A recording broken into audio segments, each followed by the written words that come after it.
uma série de mensagens seguindo os passos de Jesus.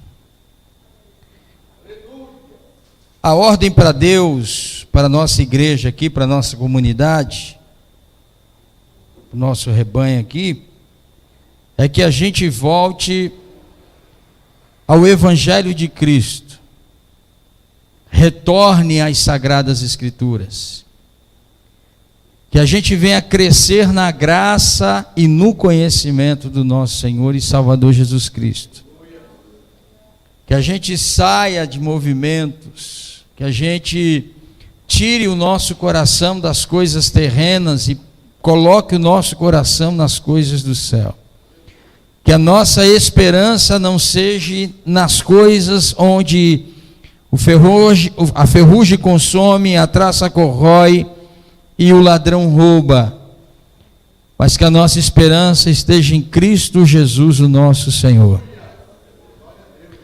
O que há no mundo passa, tudo o que o mundo oferece passará, mas a eternidade com Deus, essa não passará.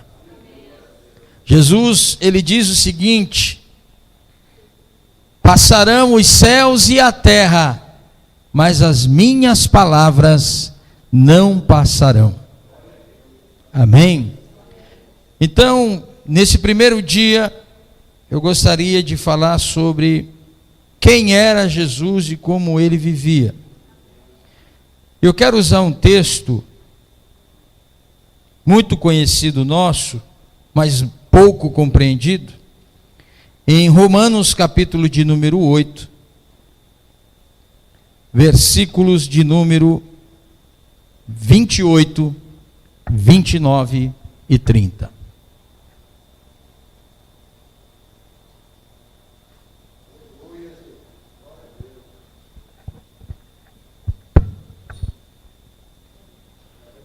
Romanos capítulo 8, versículos 28, 29 e 30. Sabemos que todas as coisas cooperam para o bem daqueles que amam a Deus, daqueles que são chamados segundo o seu propósito. Porquanto aos que de antemão conheceu, também os predestinou para serem conforme a imagem de seu Filho, a fim de que ele seja o primogênito entre muitos irmãos. E aos que predestinou, a esses também chamou. E aos que chamou, a esses também justificou. E aos que justificou, a esses também glorificou. Amém, amados? Nós vamos nos basear no versículo de número 29.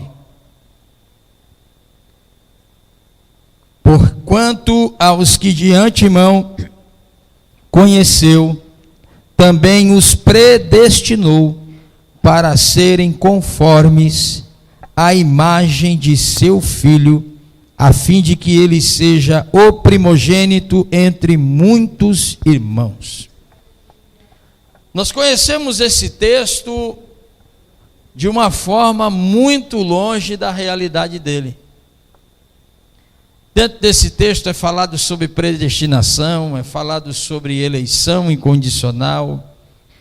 Há uma briga entre calvinistas e arminianos a respeito disso, sobre predestinação, e aqui hoje não é o nosso caso, não vamos falar de predestinação. Eu quero falar do propósito de Deus para a nossa vida. A gente estamos servindo a Jesus, mas ainda não o conhecemos. Estamos servindo a Cristo, mas ainda não entendemos qual é o propósito para isso, de servir e seguir. Nós não entendemos ainda para que fomos chamados por Deus, eleitos por Ele. E o texto diz claramente que Deus, Ele tem um propósito.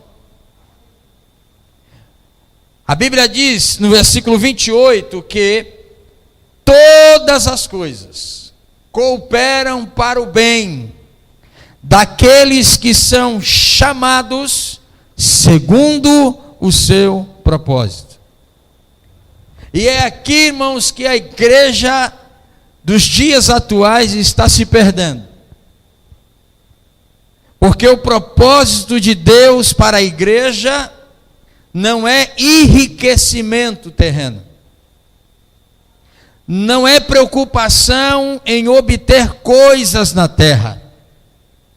Não é a preocupação de nós estarmos bem-sucedidos, ter status, fama e ter boas condições financeiras.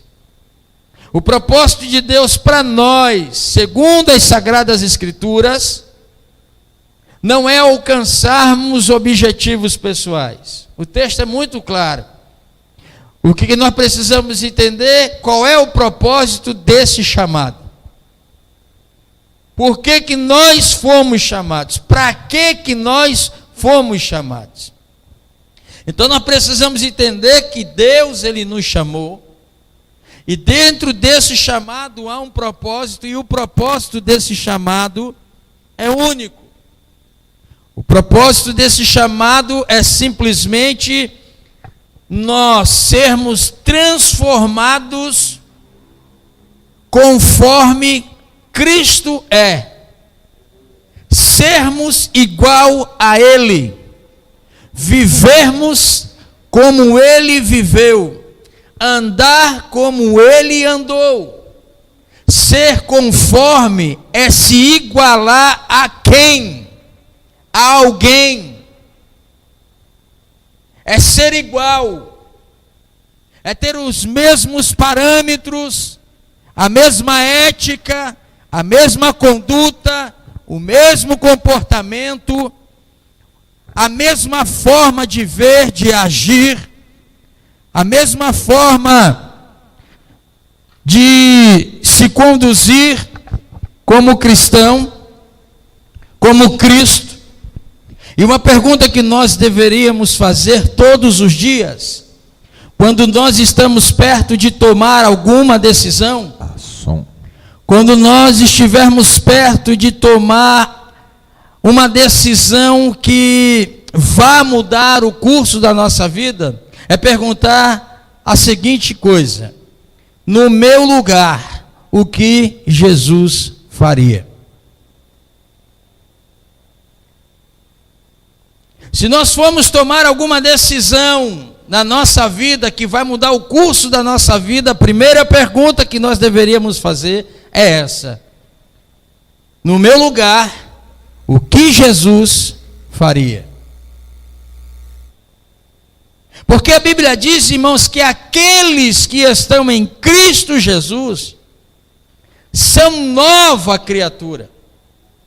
As coisas velhas se passaram, ou seja, a maneira antiga de viver já foi, a maneira antiga de pensar já foi, a maneira antiga de tratar as coisas e as pessoas mudou, já não é mais a mesma coisa.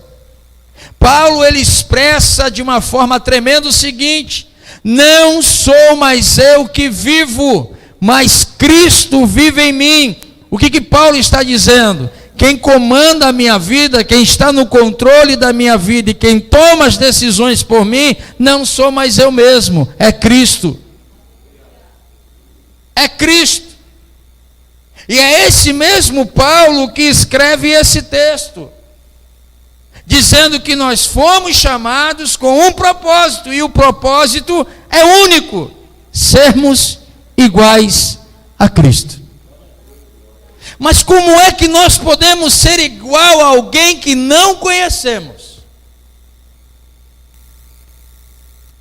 Como é que podemos ser igual ou imitar alguém a qual não temos o conhecimento de como ele vivia, qual era o comportamento e como é que ele andava em todos os seus dias? Então eu quero convidar você, em primeiro lugar, para ver o que a Bíblia diz a respeito de Jesus, antes mesmo de ele nascer. Então vamos lá para Isaías, capítulo de número 53.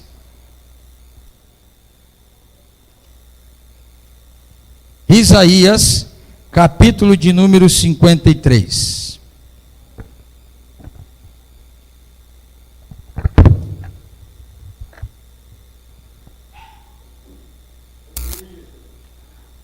Quem deu crédito em nossa pregação?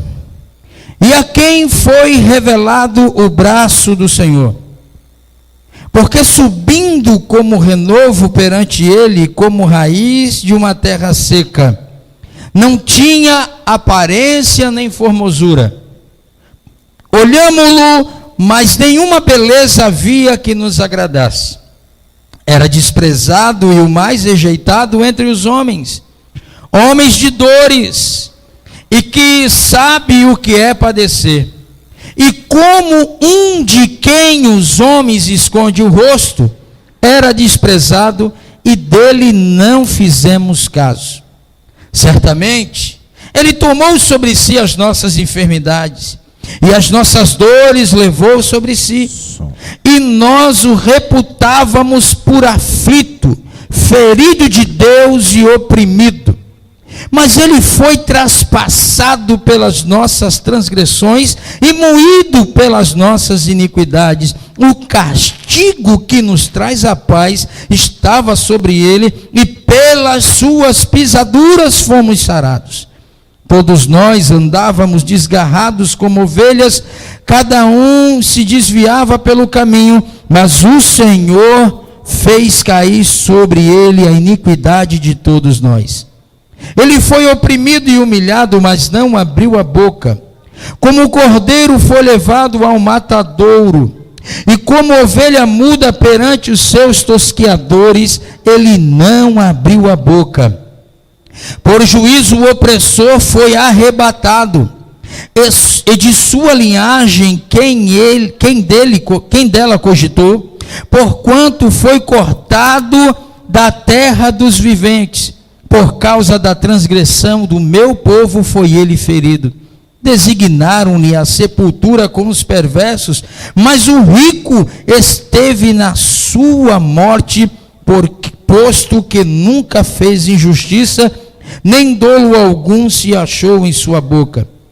Todavia, ao Senhor agradou moê-lo, fazendo-o enfermar. Quando der ele a sua alma como oferta pelo pecado, verá sua posteridade e prolongará os seus dias, e a vontade do Senhor prosperará nas suas mãos. Ele verá o fruto do penoso trabalho de sua alma e ficará satisfeito. O meu servo, o justo, com o meu conhecimento justificará muitos, porque as iniquidades deles levará sobre si. Por isso, eu lhes darei muitos como a sua parte, e com os poderosos repartirá ele o despojo, porquanto derramou a sua alma na morte. Foi contado com os transgressores, contudo levou sobre si o pecado de muitos, e pelos transgressores intercedeu. Esse é o Cristo apresentado nas Sagradas Escrituras. Antes mesmo dele vir ao mundo. Era uma profecia de quem era Cristo, o Messias, o Salvador do mundo. Se nós lermos a biografia de Cristo, nós vamos entender que ele nasceu de uma família pobre. No seu nascimento, numa manjedoura. Não foi aceito na hospedaria. Teve que ficar na estrebaria, local onde os animais se alocavam.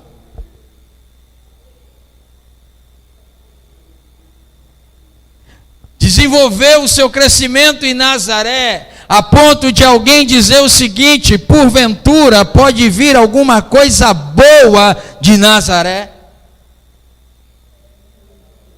Filho de um carpinteiro, trabalhava com seu pai, menino cheio de graça, de verdade, de conhecimento, que aos 12 anos de idade, ele estava dentro do templo, falando com o conhecimento dado pelo seu pai, e trazendo um espanto sobre todos que o ouviam. E esses homens perguntavam, porque lá estavam doutores da lei, intérpretes da lei, sacerdotes, religiosos, fariseus. E quando ele estava ensinando, perguntaram-lhe porventura, esse aí não é filho de José o carpinteiro? E se o é, de onde vem tanta sabedoria? E ele disse, a sabedoria que eu tenho, ela vem do meu Pai que está no céu.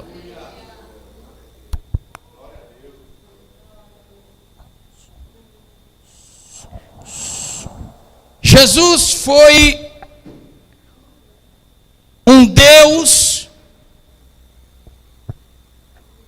que se esvaziou da sua glória e majestade e decidiu tornar-se, encarnando-se homem na terra.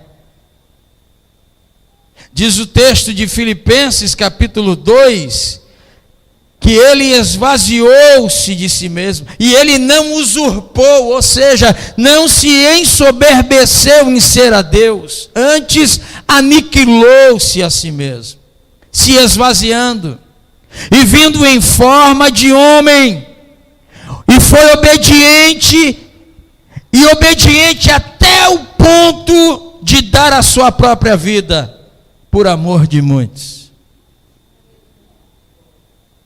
Ele não questionou o deixar de ser Deus, para se tornar homem, viver como homem, sofrer como homem, padecer como homem, morrer como homem, mas ressuscitar como Deus.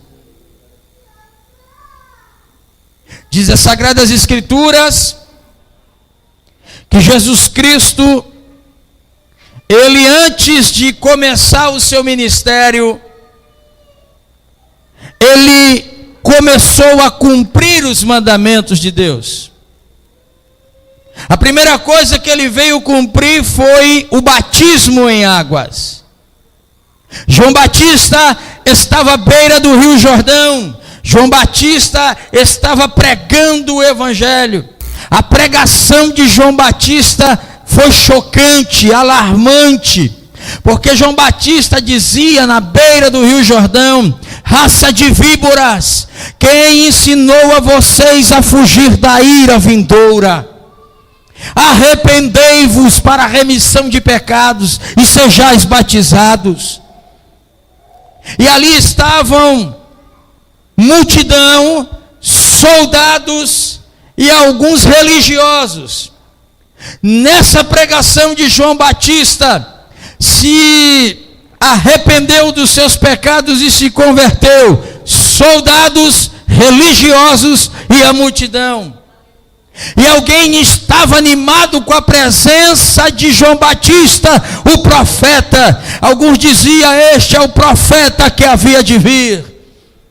E João Batista disse assim: eu não sou ele. Após mim virá aquele que eu não sou digno de agachado, desatar as suas sandálias e carregar.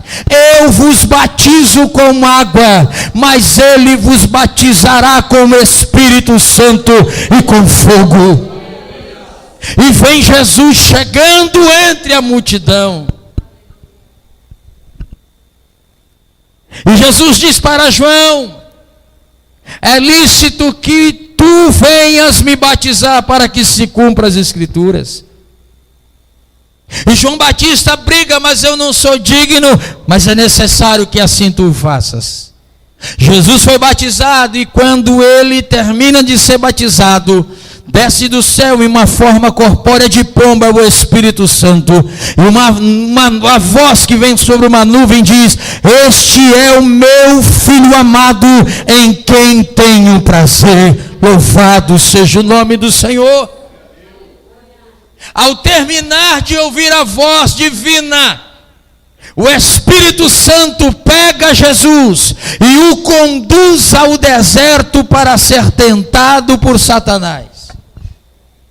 Satanás tentou Jesus no corpo, na alma e no espírito. Satanás tentou a Cristo usando as sagradas escrituras para convencer Cristo de pular do pináculo do templo, de se prostrar diante dele e de transformar pedra em pães, porque há 40 dias ele estava preparado para um jejum. Jesus não aceitou e repudiou a tentação, sendo homem na natureza humana. Jesus prova que nós podemos vencer a tentação no corpo, na alma e no espírito. Aleluia! Logo após passar o período da tentação, os anjos vêm alimentar a Cristo. E ele então começa o seu ministério. Ele vai andando pela Galileia e vai encontrando os discípulos e chamando. Primeiro ele encontra Pedro, Tiago e João. Pedro, Tiago e João soltam as suas redes, largam os seus barcos, deixam a sua profissão de lado e vão seguir a Cristo. Daí então vem Mateus, vem Filipe, vem Tiago, vem os Natanael e vem os demais. Jesus forma o seu grupo de discípulos, de seguidores. E Jesus então agora, ele começa a andar pelas cidades. E ele começa a pregar, a ensinar e a curar. Ele prega para a multidão, ele ensina os discípulos e ele cura os enfermos. Louvado seja Deus! Ele expulsa espíritos malignos daqueles que são oprimidos. Numa certa feita, Jesus, ele está no meio de uma multidão e ele toma o livro do escriba e ele abre no livro de Isaías 61. Eis que o Espírito do Senhor está sobre mim, pelo que me ungiu para evangelizar os pobres, para libertar os oprimidos, para restaurar a visão aos cegos e para tirar o cativo do cativeiro. Louvado seja o nome do Senhor. E as multidões continuam seguindo a Jesus. Jesus agora tem os seus seguidores. Jesus agora tem os seus discípulos. E o que é discípulo? Discípulo é aquele que está debaixo da poeira da sandália do seu mestre. É aquele que está seguindo o seu mestre, não pelo que o mestre dá, não pelo que o mestre faz, e não pelo que o mestre realiza, mas ele está seguindo a Cristo, porque eles viram algo além de Cristo. Os discípulos de Jesus o seguem por aquele que ele é, pelo caráter que ele tem, pela vida em que ele segue. Aleluia! Jesus é um modelo de vida para aqueles que querem se tornar cidadão dos céus. Jesus, ele veio estabelecer o reino de Deus na terra. Jesus, ele traz então agora a constituição dos céus para todos aqueles que querem o seguir. Então Jesus, ele começa ensinando de uma forma tremenda. Ele começa ensinando no capítulo 5 as bem-aventuranças. E a bem-aventurança do reino de Deus é a contracultura da cultura do mundo. Porque no mundo feliz é quem sorri, no reino de Deus feliz é quem chora. No reino do mundo, feliz é quem é rico. No reino de Deus, feliz é quem é pobre de espírito.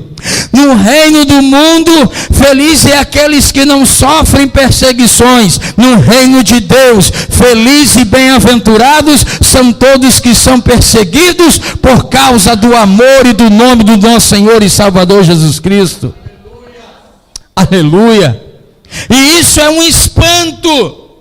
E isso gera nos sacerdotes da época, nos religiosos da época, nos fariseus, nos intérpretes e em todos os seguidores de outras religiões. Eles entenderam que Jesus veio para causar um dano para eles. Jesus estava trazendo confusão para a cabeça deles.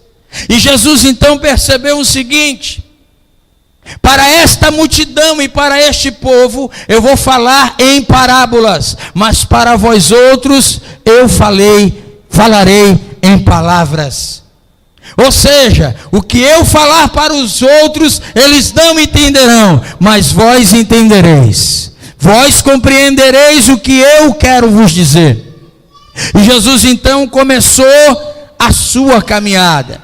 E o ministério de Jesus foi um ministério que causou pânico, causou transtorno para os religiosos da época. Porque os religiosos da época, eles estavam ganhando dinheiro. Percebam, Jesus no domingo de Ramos, ele chora sobre a cidade. Ele está chorando e ele está se lamentando, porque ele está vendo o futuro que a cidade vai ter. E após ele chorar e lamentar sobre a cidade de Jerusalém, Jesus ele vai para o templo. Jesus ele pega um chicote chamado azorrague, que era chicote com pontas de osso de animal afiado e lâminas de ferro afiadas. E ele entra dentro do templo e põe para correr os cambistas que tinham feito da casa de oração lugar de mercado. Era um mercado livre. A coisa estava tão feia que os próprios sacerdotes estavam vendendo na porta do templo os elementos para o sacrifício. E Jesus chegou lá e botou todo mundo para correr, dizendo: vocês estão fazendo da casa do meu pai casa de salteadores, casa de ladrão, de mercadores. Esta casa é chamada casa de oração para todos os povos. Jesus purificou o templo. Jesus acabou com o mercado livre.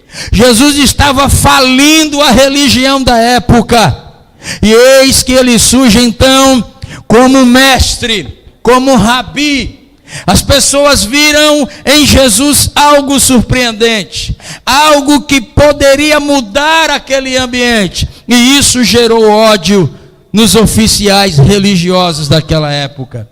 Então começaram a tramar contra Cristo. Começaram a procurar uma forma de matar a Jesus. E quem estava encabeçando isso era justamente dois sumos sacerdotes, Anás e Caifás. Eles estavam arregimentando pessoas para começarem então uma perseguição contra Jesus. E alguém deu a ideia dizendo o seguinte: a Páscoa está chegando, é um bom momento de nós fazermos isso. Mas alguém disse: nós não podemos matar ele na Páscoa, porque senão ele se tornará um mártir e nós seremos o culpado disso. Vamos procurar uma outra ocasião.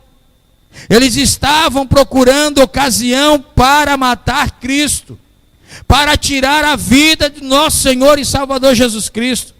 Acompanhe comigo, por favor.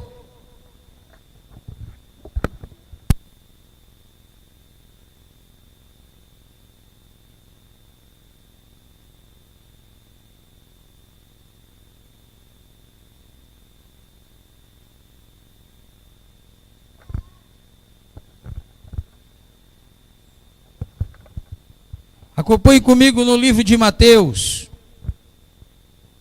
no capítulo de número 26. Mateus, capítulo de número 26, diz as Sagradas Escrituras: tendo Jesus acabado todos estes ensinamentos, disse a seus discípulos: sabeis que daqui a 2 dias celebrar-se-á a Páscoa, e o Filho do Homem será entregue para ser crucificado. Então os principais sacerdotes e os anciãos do povo se reuniram no palácio do sumo sacerdote, chamado Caifás, e deliberaram prender a Jesus à traição e matá-lo, mas diziam: não durante a festa, para que não haja tumulto entre o povo. Aí perceba, lá no versículo de número 14, diz o seguinte: então um dos 12, chamado Judas Iscariotes, indo ter com os principais sacerdotes, propôs: que me quereis dar, e eu vou-lo entregarei. E pagaram-lhe 30 moedas de prata. E desse momento em diante, buscava ele uma ocasião para o entregar. Agora percebe e olhe para mim aqui, irmãos, uma coisa. Jesus, ele foi responsável por escolher aqueles que iriam andar do lado dele. Jesus, ele não só tinha 12 discípulos. Jesus, ele tinha mais do que 12 discípulos. Olhe comigo lá, Marcos capítulo 3, versículo 13. Marcos capítulo 3 e versículo de número 13, que diz assim: depois subiu ao monte e chamou os que ele mesmo quis, e vieram para junto dele. Então designou 12 para estarem com ele e para os enviar a pregar.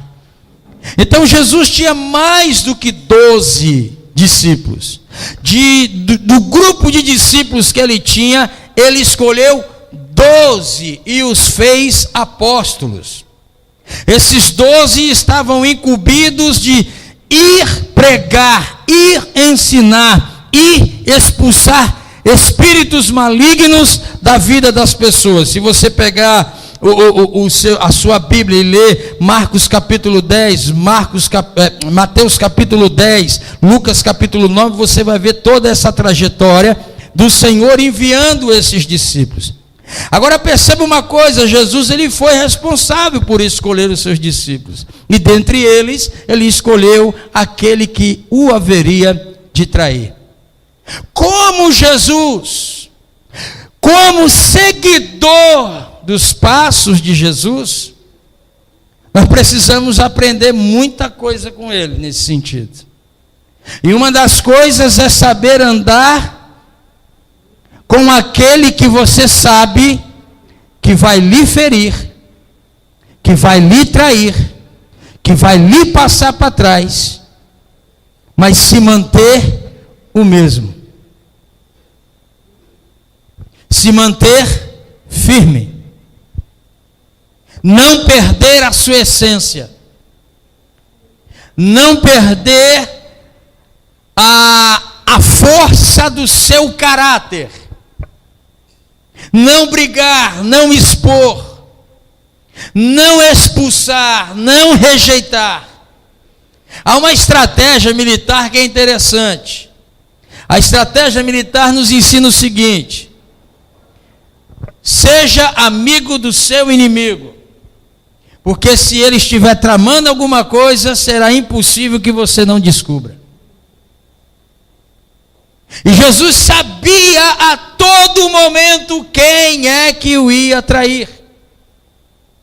Perceba também que Jesus sabia quem é que iria abandoná-lo no momento em que ele mais iria precisar. Pedro.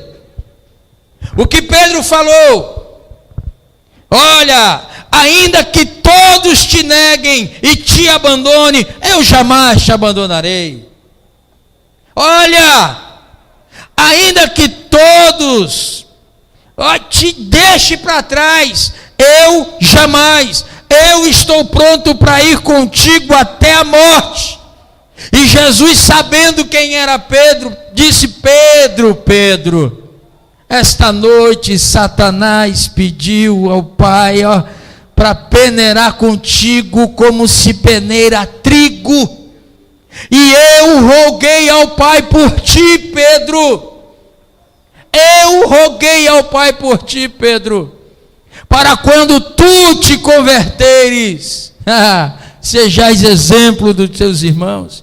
Jesus disse na cara de Pedro: tu anda comigo, Pedro, tu és um escolhido meu, Pedro, tu tens aprendido comigo, Pedro, mas tu ainda não é convertido, tu não é aquele que você acha que é, Pedro, tu não tens a estrutura que tu acha que tem, Pedro, tu não está preparado como tu achas que és preparado, Pedro. Pedro, Pedro, antes que o galo cante, 3 vezes tu me negarás, Pedro. Jesus sabia quem era o incrédulo do grupo, mas mesmo assim Jesus decidiu andar com o incrédulo. Jesus, ele não andou na casa dos sacerdotes, Jesus, ele não andou na casa dos líderes religiosos da época. Jesus andava e se tornou amigo de pecadores. Irmãos, olhe para mim, vamos aprender nos passos de Jesus nesse sentido de relacionar-se com pecadores. Como eu posso entender a necessidade do pecador se eu não ando com ele? Como eu posso ajudar este pecador a ter uma mudança se eu me afasto dele por causa da minha santidade religiosa? Não, eu não posso, não. Eu não. Que é isso? Eu andar com pecador? Não, agora eu sou santo. Agora, não. O interessante é que Jesus só andava com pecador. Jesus só andou, Jesus andava, Jesus comia e Jesus dormia na casa de pecadores. Vamos ver um exemplo? A prostituta. A prostituta, Jesus vai para a casa de Simão, e quando Jesus entra na casa de Simão, é recebido, e Jesus está ali conversando, dialogando, falando das coisas do céu, porque a conversa de Jesus era o céu na terra, e não a terra no céu. Jesus, ele conversava e sempre estava apontando o Pai, sempre estava apontando o reino do Pai, sempre estava apontando as coisas do céu. A conversa de Jesus era essa, e a gente precisa aprender esse hábito. E Jesus está lá, e de repente chega uma mulher, com um vaso de alabastro, perfume caríssimo para a época. E quem era essa mulher? Os homens estavam dizendo: se ele soubesse quem é que está tocando nela. Simão foi o primeiro a pensar alto: se ele soubesse. Essa mulher é prostituta, essa mulher é imunda, essa mulher é da vida, essa mulher, ela deita com vários homens durante um dia só, ela é impura. Se ele soubesse. Eu já vi que ele não é profeta, não. Se ele fosse profeta, ele sabia. Jesus, discernindo o pensamento de Simão, aleluia,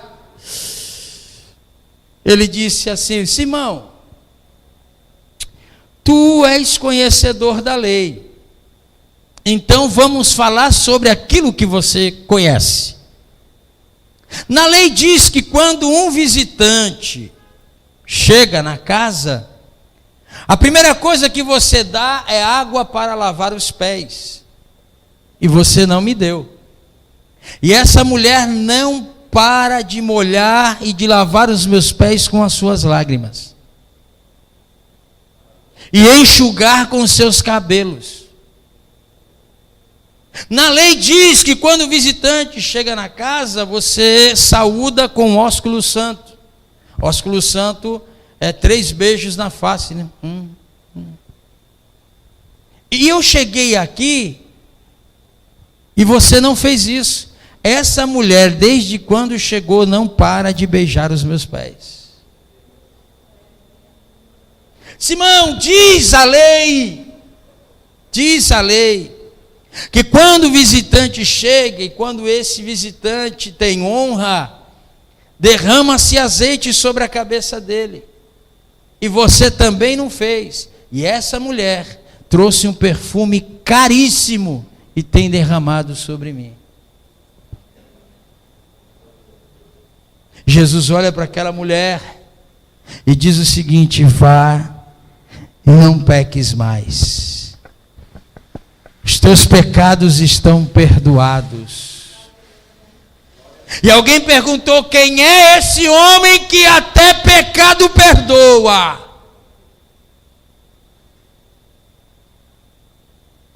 E seguir os passos de Jesus, queridos, nos leva a fazer isso.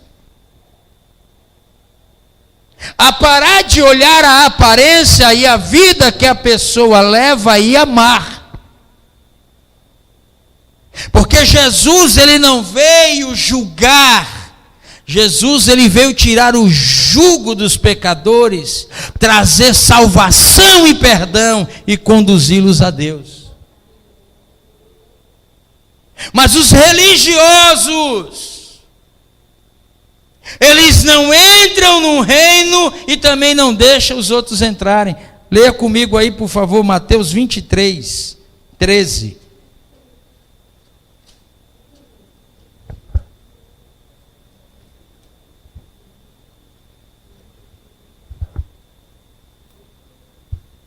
Mateus 23, 13.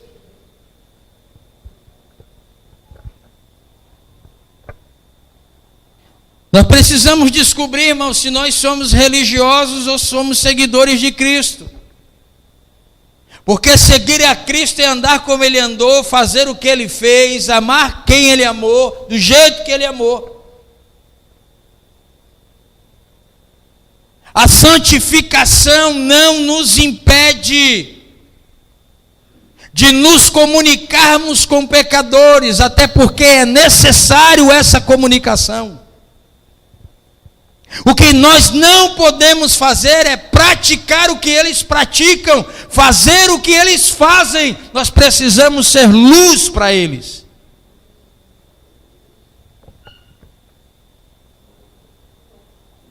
Como é que está escrito aí, Mateus 23, 13? Alguém leia, por favor.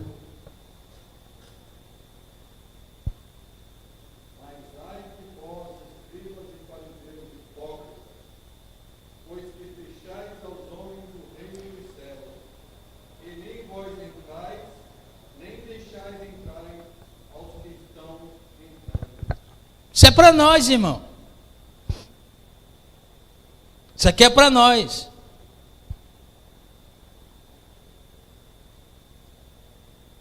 Escribas, eu, intérprete da lei. O que eu estou fazendo aqui?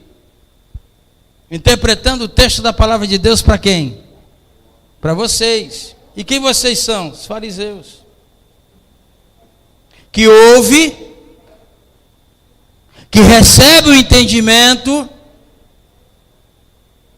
que aparenta aceitar isso, só que na hora de praticar, fariseu é aquele grupo que é o seguinte, irmão: misericórdia só para mim, que o cara pecou, tem que ser excluído. Ui, glória, dá glória a Deus aí, me ajuda aí, irmão.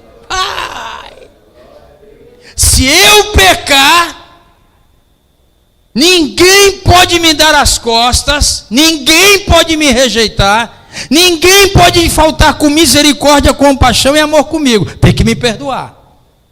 Mas se é outro, exclui,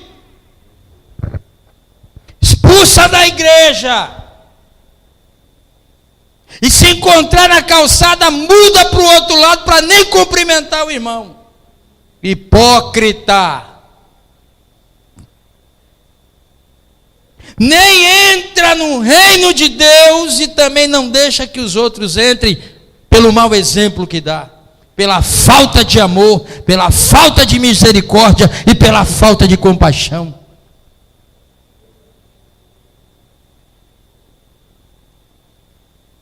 E Jesus, irmão,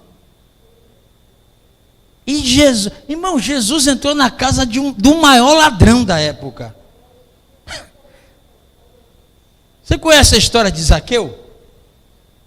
Pense num cara ladrão. Ele era publicano. Publicano era cobrador de imposto. E cobrador de imposto, ele nunca cobrava o preço justo. Ele sempre estava cobrando imposto acima. E ele ficava com o que ele cobrava mais. Ele pegava o valor do governador, entregava para ele, e o que ele cobrou a mais, tomava para si. Aí um dia Jesus está entrando na cidade de Jericó. Está entrando. E quando ele chega lá, irmão, aquela multidão, e eu penso Zaqueu, anão, que diz que é de baixa estatura, e eu entendo o seguinte assim, quem é ele? É Jesus o Nazareno.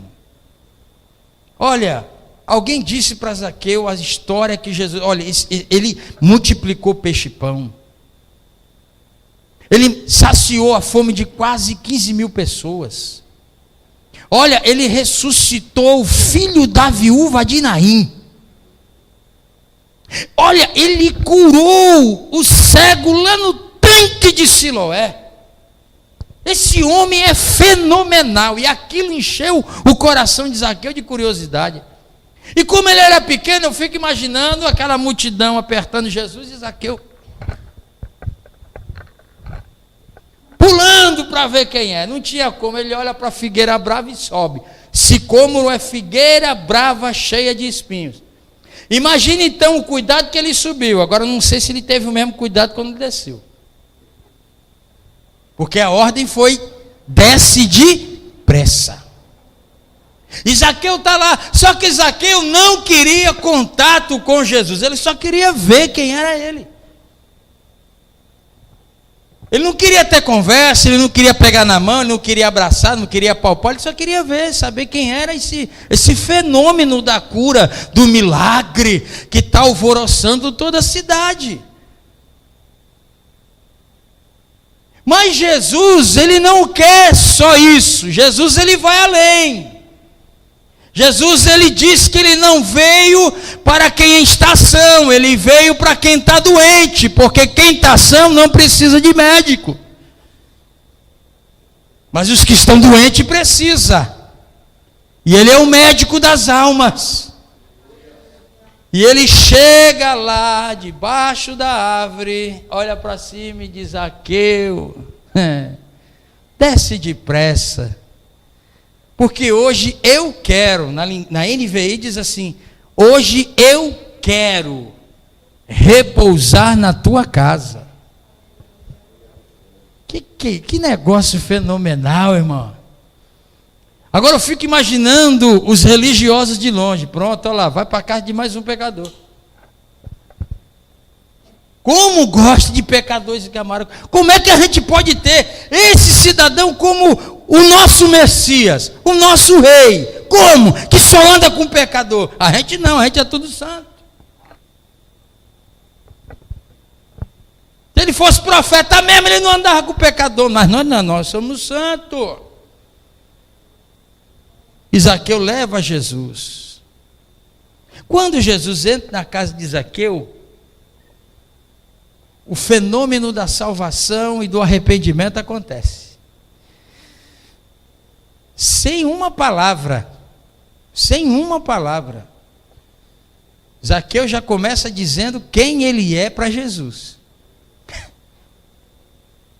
Jesus, Yeshua, deixa eu lhe falar uma coisa. Eu sou ladrão. Eu roubo das pessoas. Eu sempre cobrei a mais. Mas olha, a partir de hoje, eu vou restituir 4 vezes mais a todas as pessoas que eu defraudei, que eu roubei.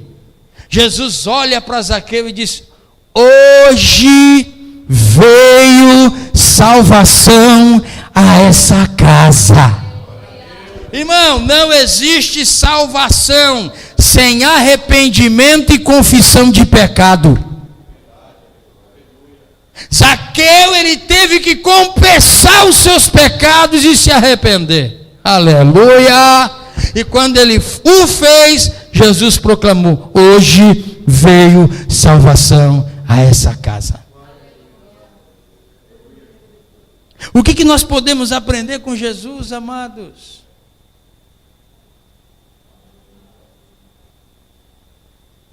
A servir, a amar,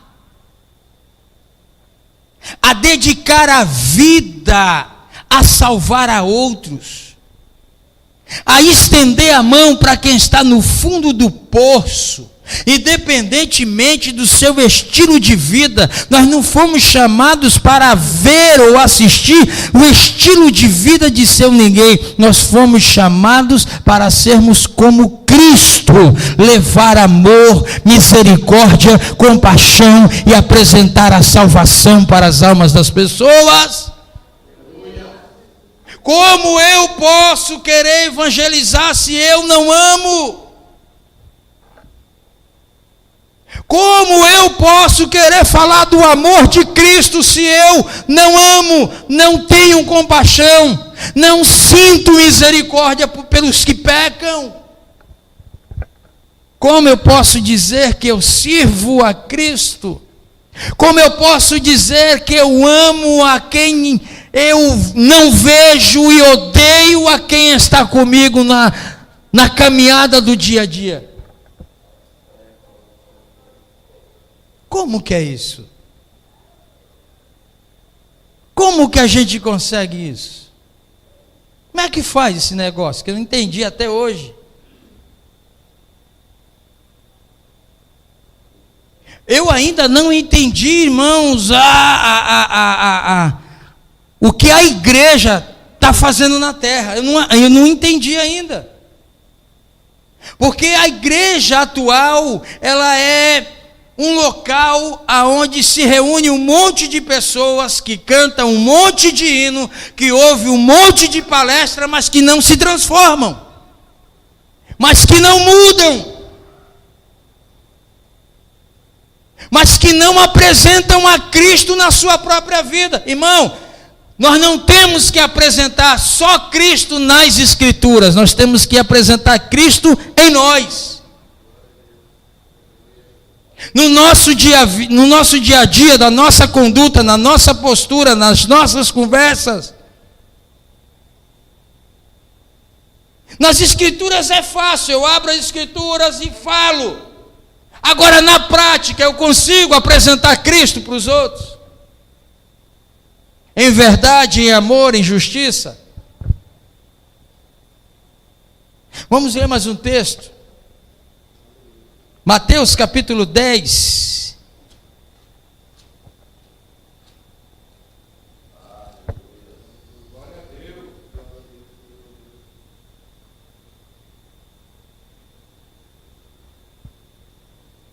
Mateus capítulo 10, a partir do versículo 24. Me diga uma coisa, neste ano, para quantos pecadores você falou de Cristo?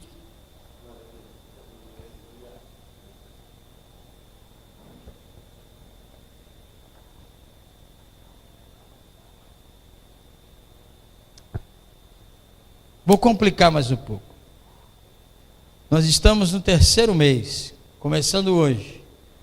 Quantas pessoas você já levou a Cristo esse ano?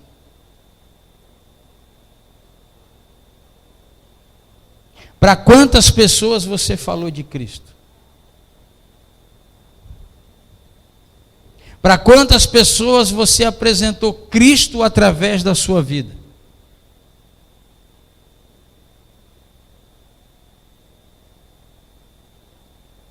O que a igreja está fazendo na terra, irmão? Culto para quem?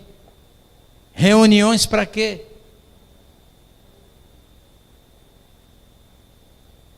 Porque as igrejas hoje estão preocupadas em levantar paredes, revesti-las com um material mais caro, colocar estofados, bancos estofados no templo, equipamento de som de primeira geração.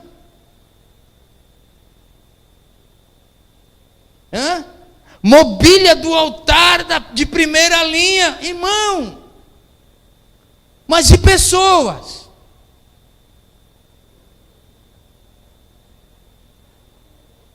O que adianta edificar bloco se não consegue edificar o templo do Espírito Santo? Aleluia! Aleluia! Você já parou para pensar que talvez o seu vizinho já pensou em tirar a própria vida e você até hoje nem um oi deu para ele?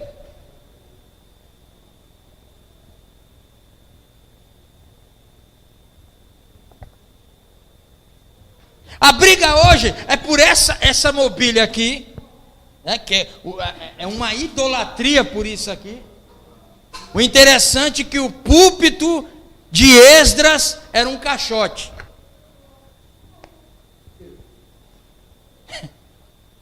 É uma idolatria por isso aqui, ó. Irmão, igreja não tem altar. Igreja não tem altar.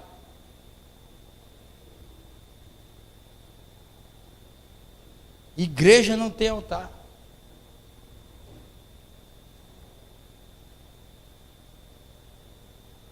E as pessoas, é uma idolatria por isso. As pessoas têm uma gana e uma idolatria por essa coisinha que está aqui na minha mão. É uma briga por cargo dentro da igreja. Lá no hospital, um monte de gente descendo a sepultura todo dia, mas ninguém quer falar de Jesus lá. Quer o microfone da igreja, porque tem estátuas.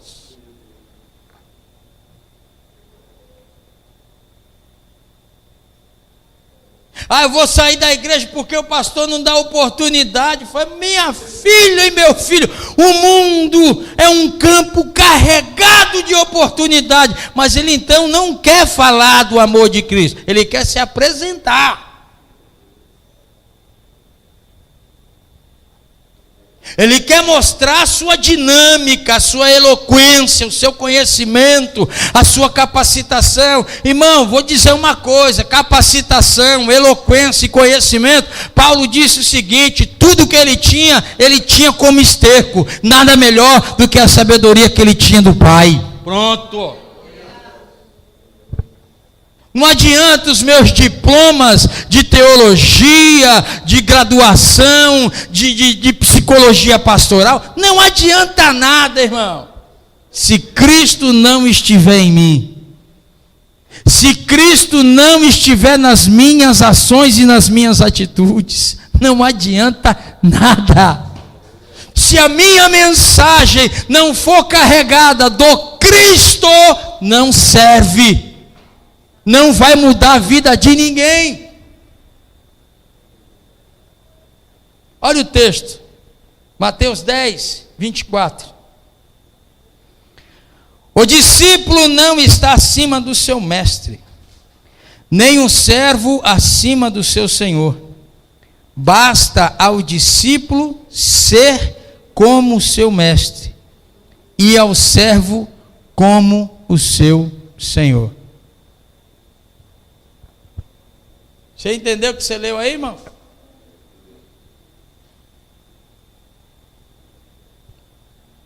Alguém diz assim: por que a igreja já não vive mais naquele momento em que acontecia milagre, paralítico andava, cegos viam, surdos ouviam, até mortos ressuscitavam, quando a igreja orava? É simples.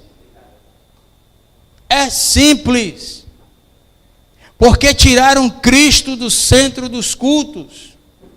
Tiraram Cristo do centro da mensagem. A mensagem agora é terapêutica. A mensagem agora é de autoajuda. A mensagem de hoje já não causa mais um transtorno psicológico a ponto dessa pessoa gritar que precisa de Cristo, porque o pecado que ela tem dentro de si, aleluia, o tornou um escravo e ela quer se ver livre dessas algemas. A pessoa já não sai do culto com a cabeça martelando, gotejando a doutrina de Deus, dizendo: tu é pecado e eu tenho perdão, tu tem pecado e eu tenho perdão, tu tem pecado e eu tenho perdão. A pessoa já vai para casa com a massagem terapêutica no cérebro. Deus vai me dar vitória. Foi dito, eu vou confiar. Eu vou conquistar, porque foi liberada a palavra profética. Vai acontecer, porque o profeta disse que vai acontecer. E a coisa está tão feia, que quando a palavra não faz efeito, então vamos para agora o momento da adivinhação. Aí fecha a Bíblia, não tem mais palavra. A palavra não fez efeito. Então, vamos para a adivinhação. Aí o cara olha, irmão, me diga uma coisa, olhe para mim aqui, pelo amor do Santo de Israel, o nosso Cristo Redentor e Salvador, olhe para mim. Qual de nós não estamos vivendo um período difícil? Com alguma dificuldade na vida, atravessando uma luta. Quem é aqui que não... Me diga, pelo amor de Deus, que eu vou orar para você subir para o céu. Agora, hoje, vai. Todo mundo, sim ou não? Às vezes a gente entra em crise. Será que eu estou fazendo certo? Será que eu estou servindo certo? Será que vale a pena mesmo continuar? É assim ou não é, gente boa? Oh, aleluia. Aí o cara vem dizer assim, ó, assim diz o Senhor. Deus está me dizendo aqui que você está passando uma prova. Você está atravessando uma luta. Olha que Deus está contemplando as tuas lágrimas pela madrugada. A pessoa não tem nem força para orar de manhã, quanto mais de madrugada. Olha que eu estou vendo teu jejum. A pessoa não faz nem dieta, quanto mais jejum. É o Zé da revelação. E a turma se emociona com a mentira que o cara está contando. Ninguém hoje em dia pode chegar na igreja, dobrar o joelho, chorar de alegria, porque o Zé da revelação já está com uma palavra de esperança. Aí o cara está chorando de alegria, porque entrou na casa do Pai, está sentindo a presença do Espírito Santo. E o cara vai dizer: ô meu irmão, Deus manda te dizer, terra, glória. Eis que contemplo as tuas lágrimas. Ô irmão, até eu contemplei. Quanto mais Deus que vê tudo. Fala para mim, irmão. Como é que pode acontecer coisas no culto da igreja, se a igreja se vendeu ao evangelho paralelo? Ao evangelho que Paulo disse assim: se alguém vos apresentar outro evangelho que não seja esse que nós temos anunciado, seja maldito, anátema.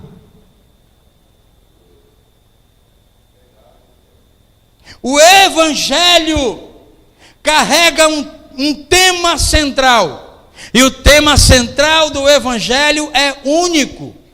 É de uma nota só, não é de 7 notas musicais, é de uma só. Arrependei-vos.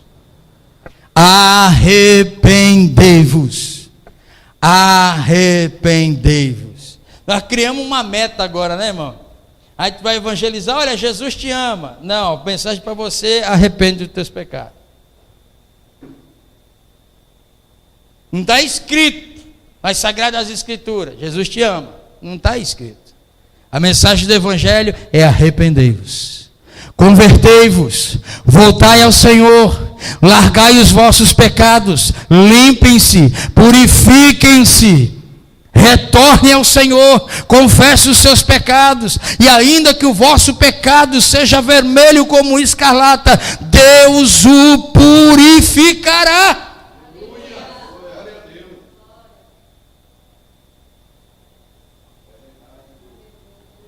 Deixa o último texto para vocês nessa noite.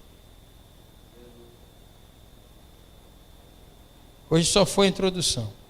1 João, capítulo 2,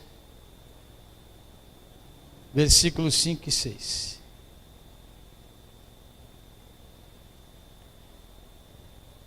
Eu estou tranquilo, irmão, muito tranquilo a respeito do evangelho que eu tenho pregado.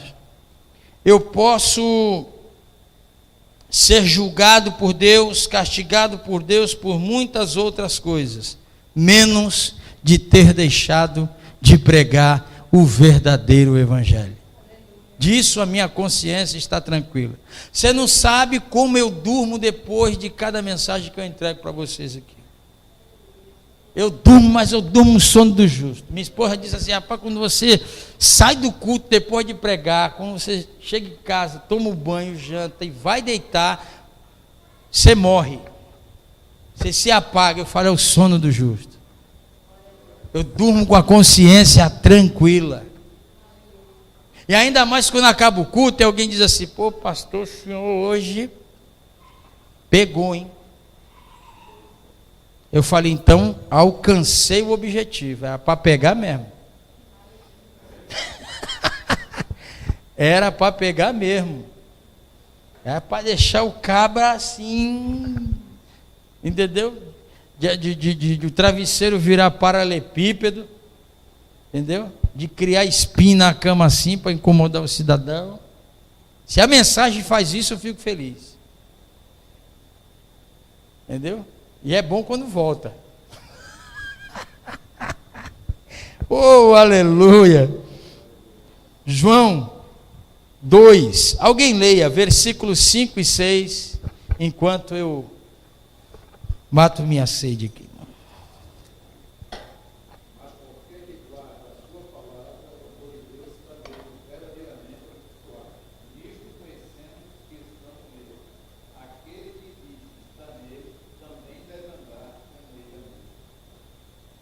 Amém? Aquele que diz que está nele deve andar como ele andou. Irmão, Jesus não tinha palácio. Jesus tinha uma vida simples. Viveu entre os simples. Nunca pregou sobre prosperidade. Ao contrário, sempre ensinou ao povo a viver uma vida simples. A ponto dessa simplicidade, você conseguir compartilhar o pouco que você tem com aquele que não tem. Essa é uma atitude de um discípulo de Jesus. Não faz dos outros invisíveis aos olhos, ao contrário, entende que ali já é um campo missionário onde se precisa de um resgate. Então é o momento de se estender a mão. Nós não podemos ser o sacerdote, nós não podemos ser o levita que está no caminho quando o viajante é assaltado e deixado quase morto. Nós não podemos fazer vista grossa. Sempre Deus está trazendo alguém diante de nós e a gente não está entendendo e nem enxergando o que Deus quer que a gente faça. Às vezes as pessoas que nos feriu, que fez criar uma crosta dentro de nós, Deus coloca ela diante de nós várias vezes e a gente não entendeu qual é a mensagem de Deus para nós. Ei, libera perdão. Perdoe. Porque quem é escravo da dor não foi quem feriu, foi quem foi ferido. As algemas não estão no outro, as algemas estão em você. O maior exemplo foi Cristo. Perceba, irmão. A multidão gritou: solta Barrabás e crucifica quem? Cristo. Vamos lá. Os soldados pegam Jesus e lhe açoita 39 chibatadas para dilacerar o seu corpo. O chicote tinha pontas de ferro polido e afiado, e mais pontas de ossos que cravavam no corpo e arrancavam pedaços. E os soldados se divertiam, chicoteavam e se divertiam. Pegaram ele depois de moído, como diz o texto de Isaías, moído pelas nossas transgressões. Sentaram ele, pegaram uma coroa de espinho, colocaram na cabeça. Disseram: tu não disse que é o rei dos judeus? Cuspiram na cara de Jesus. Colocaram a coroa, o outro soldado pegou um pedaço de pau e bateu para cravar os espinhos no crânio.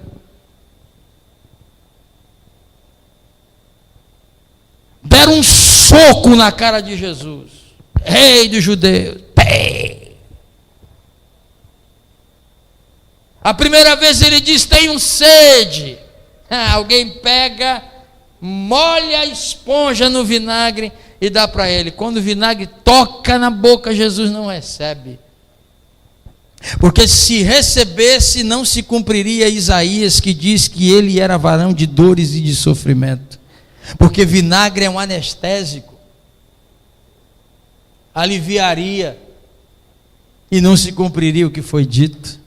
Mas ele foi para cumprir o que foi dito. Colocaram ele, jogaram a cruz nos seus ombros, ele todo dilacerado, andando, carregando sofrimento, zombando: vai, rei dos judeus, tu não és o filho de Deus, vai. E ele carregando, botaram o pé, tropeçou, caiu, a cruz caiu sobre ele. Ele estava exausto. Cirineu estava lá, Simão Cirineu, pegaram o Cirineu, trouxeram para ajudar ele a carregar a cruz, para aliviar, para que ele pudesse chegar até o Gólgota, lugar da caveira. E o soldado, com muita alegria, jogou a cruz no chão, colocou ele, começou a cravar os pregos nas mãos. Cravou o prego nos pés, com alegria, com prazer daquilo.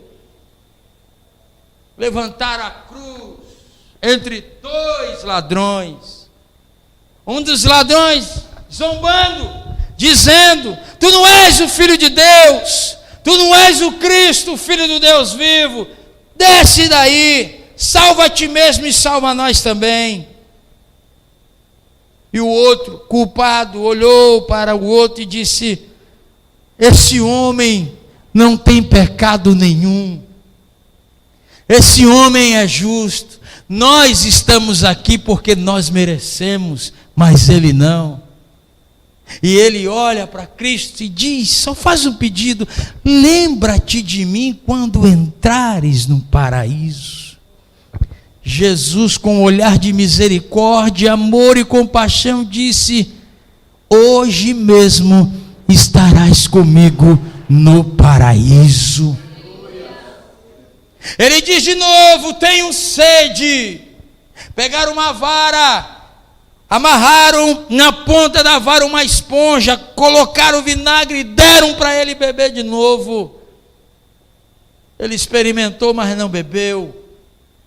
Ele olha para a multidão zombando dele, e ele diz: Pai, não lhes imputes este pecado. Ou seja, não traga justiça e nem juízo sobre eles, porque eles não sabem o que estão fazendo. E de repente houve trevas, e ele grita: Tetelestai, está tudo consumado. E ele entrega o Espírito ao Pai.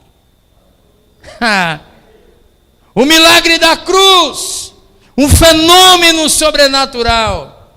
Houve um terremoto, as pedras se abriram, os sepulcros se abriram, mas os mortos ressuscitaram, mas não levantaram dos seus sepulcros. Isso é um fenômeno. Isso é um fenômeno.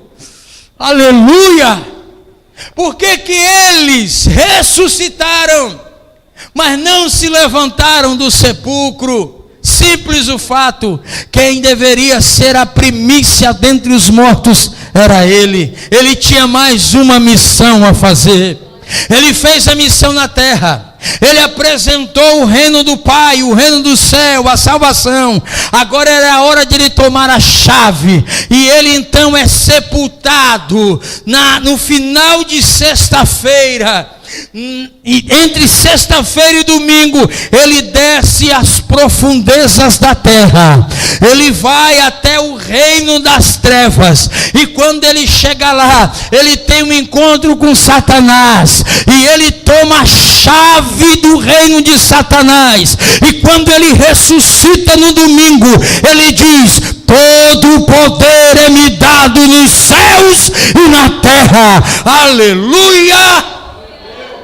Alacéia.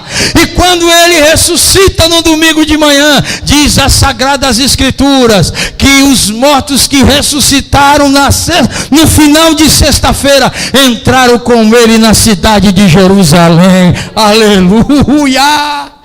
As viúvas tiveram os seus mortos entregues novamente no milagre da ressurreição. E a gente está preocupado com falta de dinheiro, servindo a um Deus tão poderoso como esse. Compreenda quem é o Cristo que você está servindo. Compreenda quem é o Cristo que te escolheu, te elegeu e trouxe você para Ele. Sirva a Ele, siga Ele, dê a sua vida por Ele, ame-o, adore-o e honre-o. Fique de pé. Seja Cristo na terra.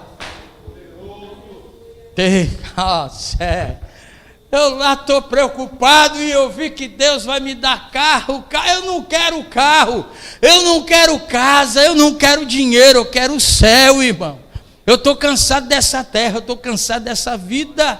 A minha alma quer pular para fora do corpo. Aleluia. Chega dessa terra. Chega de sofrimento. Chega de ver tanta banalização, de tanta corrupção, de tanta falcatrua. A igreja não tem direito de esbravejar contra a corrupção se dentro dela existe. A igreja não tem direito de julgar os corruptos que estão no poder da nação, se dentro dela mesmo existe corrupto e corruptores, que fazem barganha para alcançar alguma coisa de Deus. Domingo passado, eu preguei um texto muito forte. em Isaías capítulo 1, numa igreja lotada, e eu disse assim: meu Deus, três coisas vai acontecer aqui hoje. Ou o pastor vai tomar o microfone da minha mão na metade da pregação, ou quando eu entregar o microfone, descer do altar, esse povo vai me pegar, vai me bater. Ou o Senhor vai trazer um despertamento tomado por um avivamento. Não deu outra. A terceira opção aconteceu. Eu nunca vi tanta gente vindo diante do altar confessando os seus pecados como foi no domingo. Adultério, traição no namoro, no noivado, roubo na empresa, falcatrua. Irmão, que coisa linda. Mas pense que não foi uma coisinha assim de remorso, não. Há arrependimento da pessoa chorar, de soluçar no culto. Eu só sei que eu fiquei ajudando o pastor num aconselhamento lá até quase meia-noite. A coisa foi séria. Deus não aceita culto hipócrita. É a hora de nós nos posicionarmos para que Deus venha se manifestar como Ele se manifestava outrora. Feche os olhos. Deus, eu ministrei a Tua palavra conforme a revelação recebida do Teu Santo Espírito. Mas eu não tenho a capacidade, nem o poder de penetrar na alma, no coração, no pensamento de nenhum dos Teus filhos para causar a transformação que eles precisam, que eu preciso. Essa missão é do doce amigo Espírito Santo Consolador. Espírito Santo, vem agora e faz o que Tu precisas fazer em nós nessa noite. Nós não queremos sair daqui os mesmos, nós queremos sair daqui mudados, transformados, com uma visão totalmente diferente de ser cristão dentro de uma sociedade corrompida, dentro de uma sociedade carregada de profanação, de pecado e de iniquidade. Nós temos que verdadeiramente influenciarmos esta sociedade com nosso testemunho e não sermos influenciados. Espírito Santo, se preciso for, não permita que nós venhamos dormir nesta noite sem antes confessar os nossos pecados a Ti. Aleluia! Aleluia! Nós precisamos honrar o sacrifício na cruz. Nós precisamos honrar a dor que o nosso Cristo sofreu por conta dos nossos pecados. Nós precisamos honrar essa eleição, essa escolha que Ele fez por cada um de nós. Ser conosco, nos abençoe e nos ajude, em o nome de Jesus. Amém. Louvado seja Deus. Antes de você bater palma, abraça essa pessoa que está do seu lado e diga-se: vamos ser discípulos de Jesus. Vai ali, vem aqui, vai lá. Diga: precisamos ser discípulos de Cristo. Vamos dar uma linda salva de palmas ao Senhor. Aleluia. Você que trouxe sua oferta, o seu dízimo, por gentileza, pegue aí. Vamos ofertar e dizimar na casa do Senhor. Os irmãos sabem que nós vivemos, essa igreja, esse ministério vive de ofertas e dízimos. Eu não fico usando tempo de culto para ficar falando que você já sabe, entendeu? Então, só quero orar e te abençoar. Pai querido, conforme a Tua palavra, o Teu povo com alegria está ofertando nesta noite, que sobre a vida de cada um venha o cumprimento da Tua promessa.